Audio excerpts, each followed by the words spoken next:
Good evening students. आज हम दर्जा 8 के सबक नंबर 8 को पढ़ेंगे और इस सबक का नाम है, ये असलन एक कहानी है और इस कहानी का नाम है वो सुबह कभी तो आएगी। इस कहानी के अंदर भोपाल गैस सानहा बयान किया गया है जो 6 दिसंबर 1984 को पेश आया था।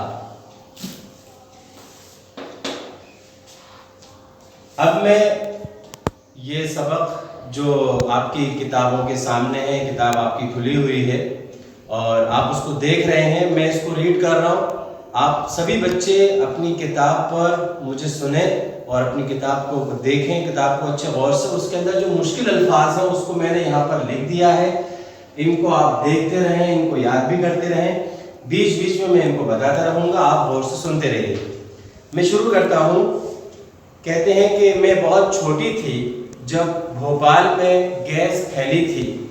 मेरी अम्मी बताती हैं कि वो मुझे अपने बाजुओं में जकड़कर जहांगीराबाद की तरफ दौड़ी थी।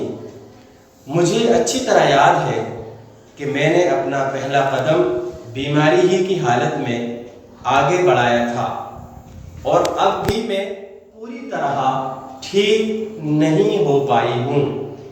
बीच में कुछ रोज मुझे थोड़े आराम का एहसास हुआ, लेकिन फिर वही पुरानी हालत लौट आई।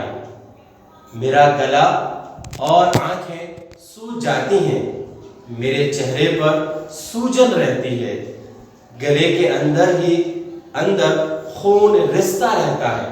बच्चों देखिए, रिसना मैंने बताया था, रिसना या रिश्ता बात एक ही है, उसके मायने हैं यहाँ पर बहना। तो खून रिसता रहता है, मेरी सांस बुरी तरह फूलने लगती है और मैं बेहाल हो जाती हूँ।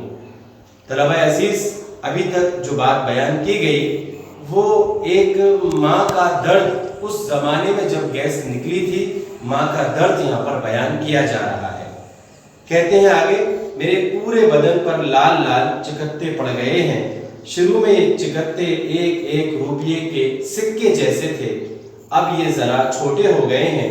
मेरा दायां पांव अब भी ठीक नहीं है, मुझे चलने में दिक्कत होती है और देखो मेरे पैर में छाले पड़े हुए हैं। हम पर क्या गुजरी है, हमारी जिंदगी गैस की वजह से हमेशा के लिए बदल गई है। मेरे अब्बू इस हादसे में खत्म हो गए, तब हम बहुत छोटे थे।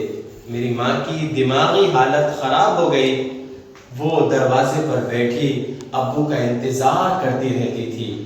हमसे कहती थी कि अब्बू आने वाले हैं, उनके लिए चाय बना लो। वो उनके पैरों की आहट महसूस करती और चिल्लाकर कहती कि वो घर आ गए हैं। हम उनसे कहते अब्बू मर चुके हैं, पर वो हमसे कहती कि ऐसी बातें नहीं करते। अगर हम दोबारा यही बात कहते तो वो नाराज होती थी, हमें मारती थी। हम उनको इत्मीनान दिलाते थे कि वो परेशान ना हो।